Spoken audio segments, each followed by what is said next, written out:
Um, Tonight I wanted to talk to you about a trend that seems to be happening. Definitely in Vancouver, definitely in Portland, Oregon, um, where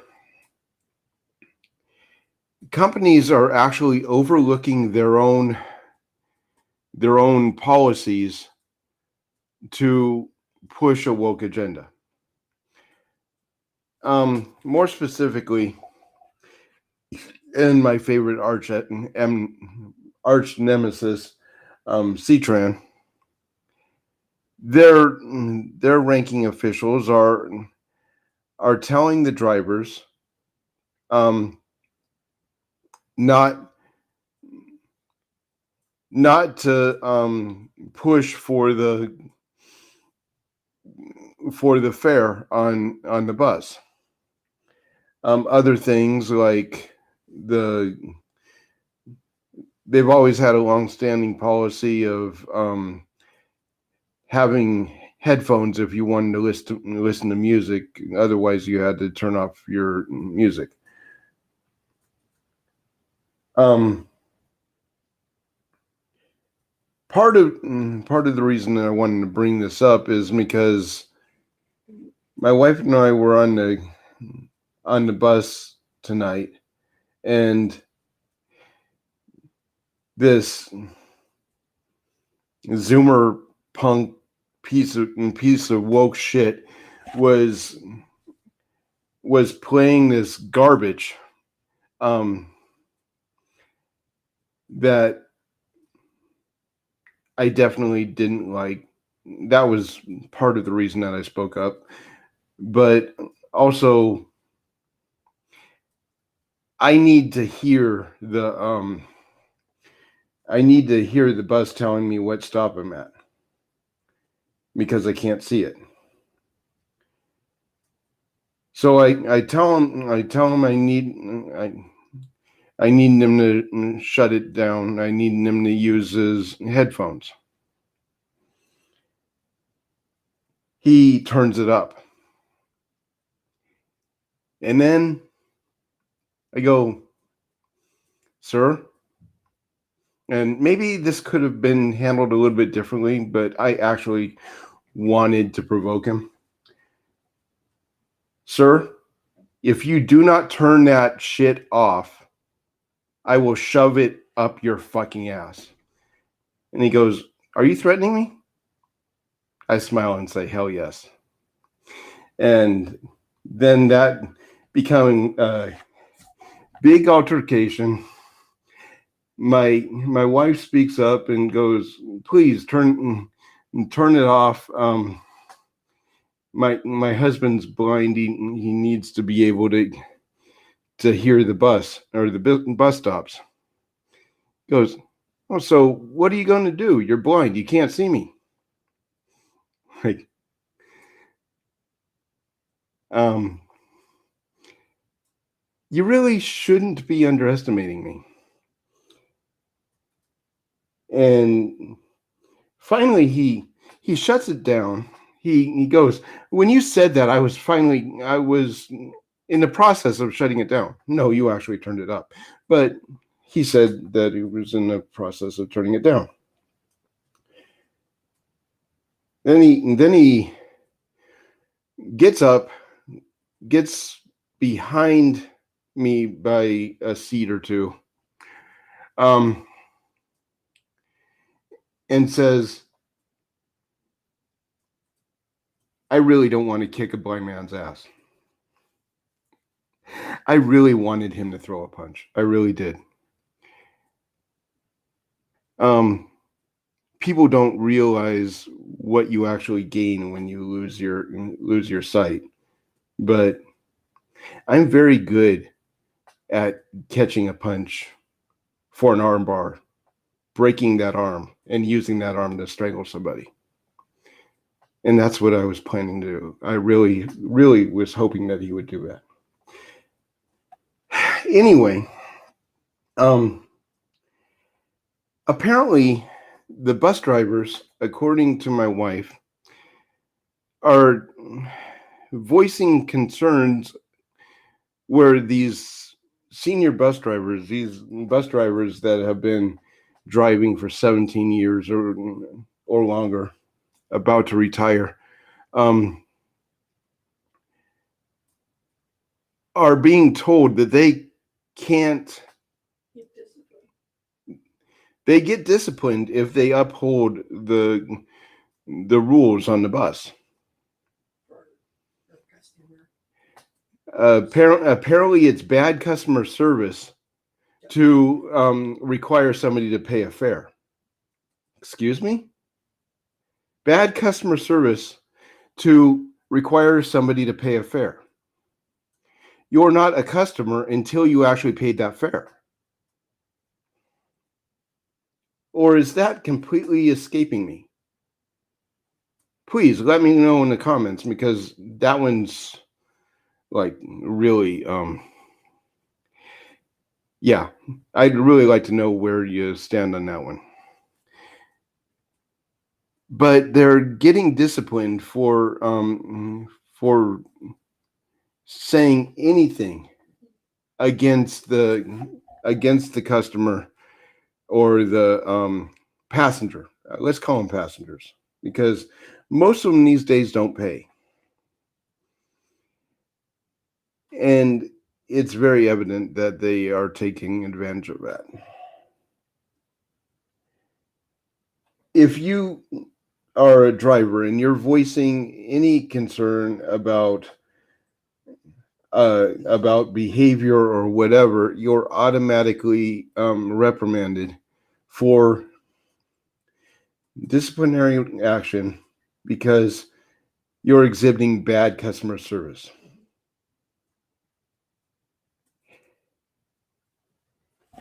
If you're in Vancouver, please do me a favor and go to the Yelp websites and the customer rating websites and rate C-Tran as low as you possibly can. And be honest. Give them your experiences. Because we need to get rid of these people that are making these policies where these drivers are actually being reprimanded for doing their job. Because we have good drivers that are trying to do their job, and all they want to do is do their job and do it well, and they're being told that they're not allowed to, and they want to quit. These are drivers that have been there. They're probably turning their 25 years, 17 years. They know Vancouver better than the back of their hand, and most of them don't live in Vancouver. They live in Portland for whatever reason. I'll never understand that. But that's neither here nor there. They have become a part of the infrastructure of the neighborhood. The locals know them by name. The regular passengers stand up for them when a driver is threatened or treated badly by a customer. It's something that needs to be addressed, and you can't address it through the customer service communication lines or whatever, because apparently this is some kind of woke agenda that they're pushing, and it's become very clear that this is not the only city that is doing it. Vancouver, Washington is only a symptom of the problem. We're seeing it in London. We're seeing it in Chicago, New York. Basically, the paying customers have no rights. And the people that are becoming the threat to our society have every right. The only way that can turn around is if the people that are riding these buses are speaking out against it in ways that are beyond the human resources and customer service lines of the entity that you're dealing with, because it is the entity that is intentionally perpetuating this.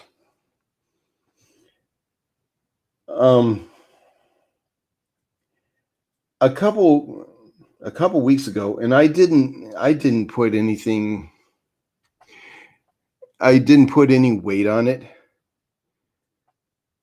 First of all, it's London. I happen to be in Vancouver, Washington, on the other side of the planet. But Russell Brand on his Locals feed published an article where he's saying that the public transit system of London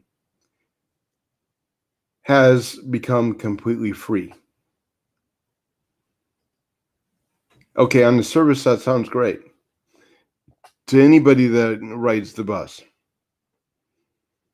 On the surface. But here's the problem when a city starts doing that.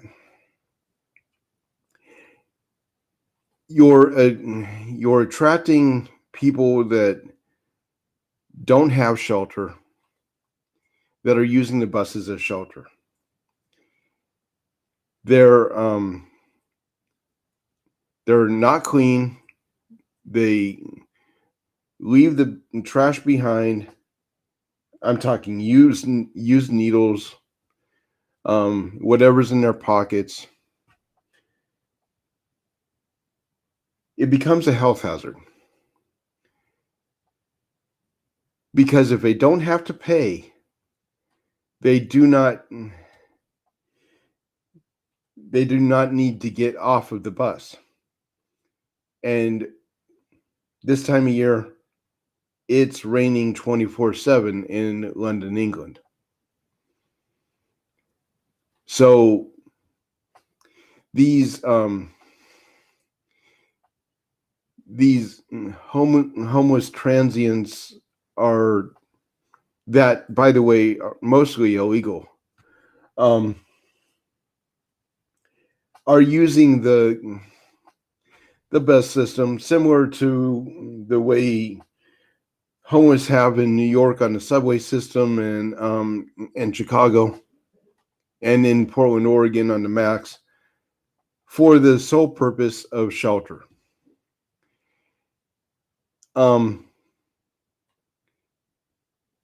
What that means for the paying customer is they get onto the Max, they get onto the subway system, the light rail, the L, and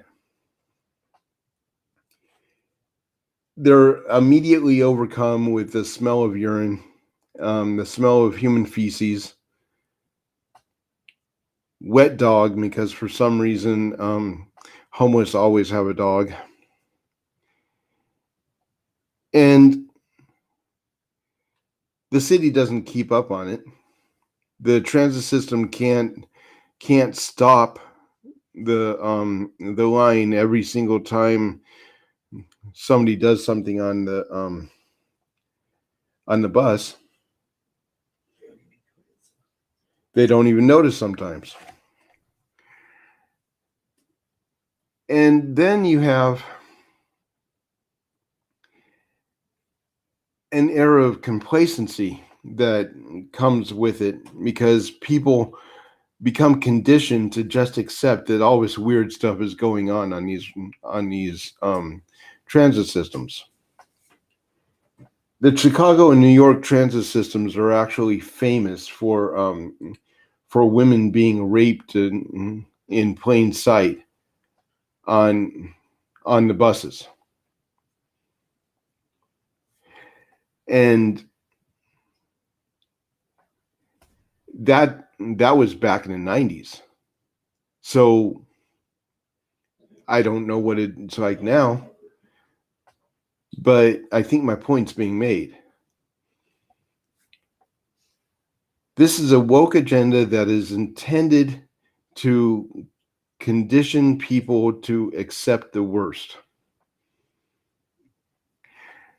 People call me a conspiracy theorist, but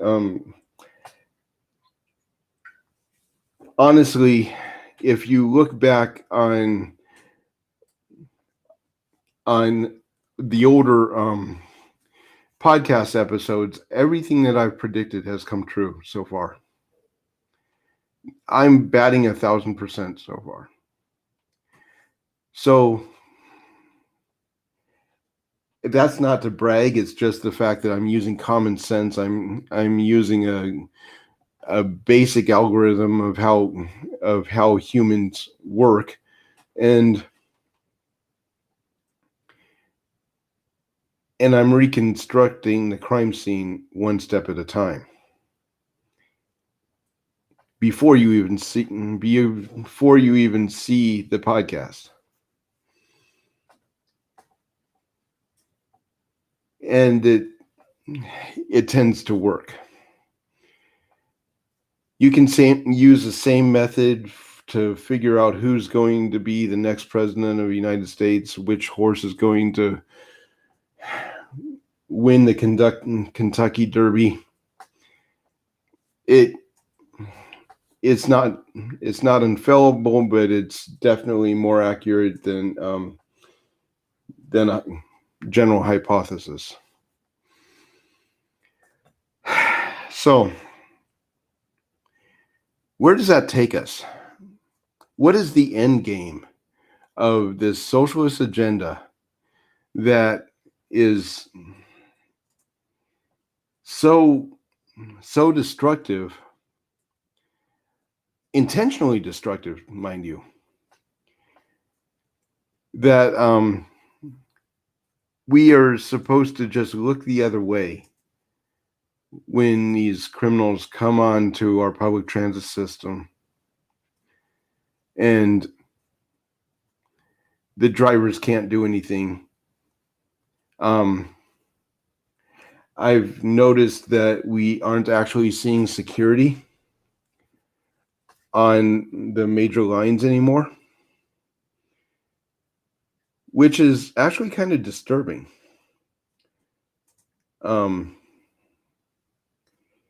Because I ride these buses every day, and the green line, the red line have always had a security guard going from one end of the line to the other, checking fares and so on. But now they're not supposed, or now the driver's not supposed to make a big deal about somebody not paying. So security is not needed, I guess. That's kind of disturbing, because security is there for more than just the punk that's trying to skate through the turnstiles. It's there to protect a teenage woke punk from a 50-year-old man that's ready to rip his throat out, like me.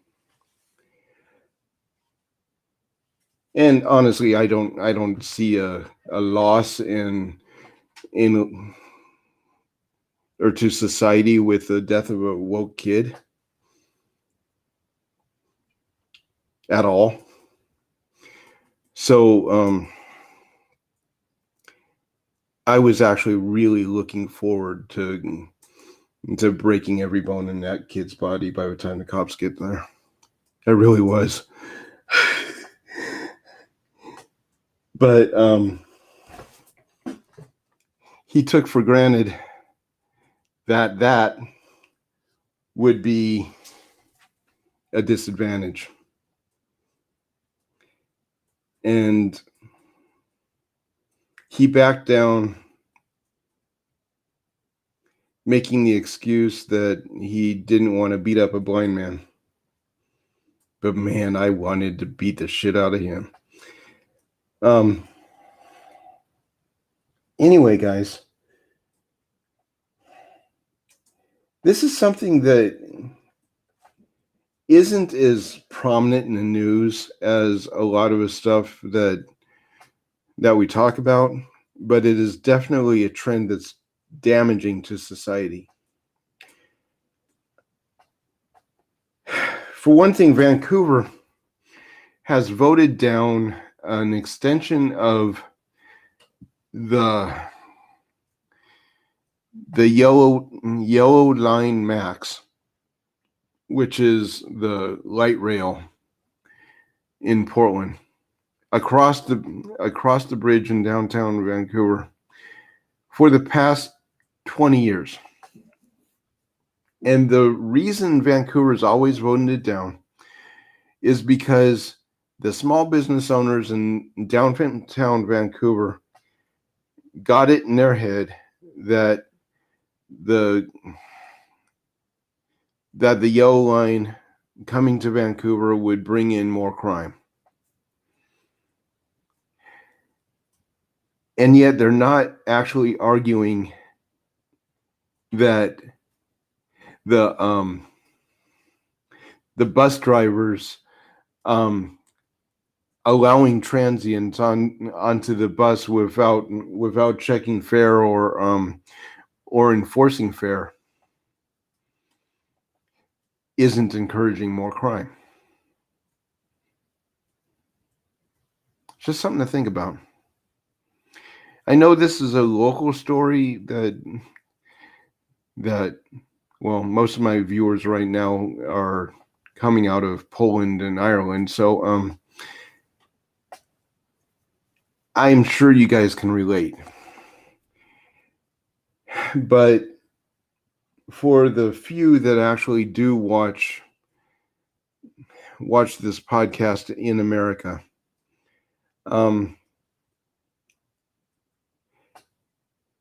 this is a trend that I believe will probably be coming to your town soon, if it hasn't already. And it's only going to escalate. We've went from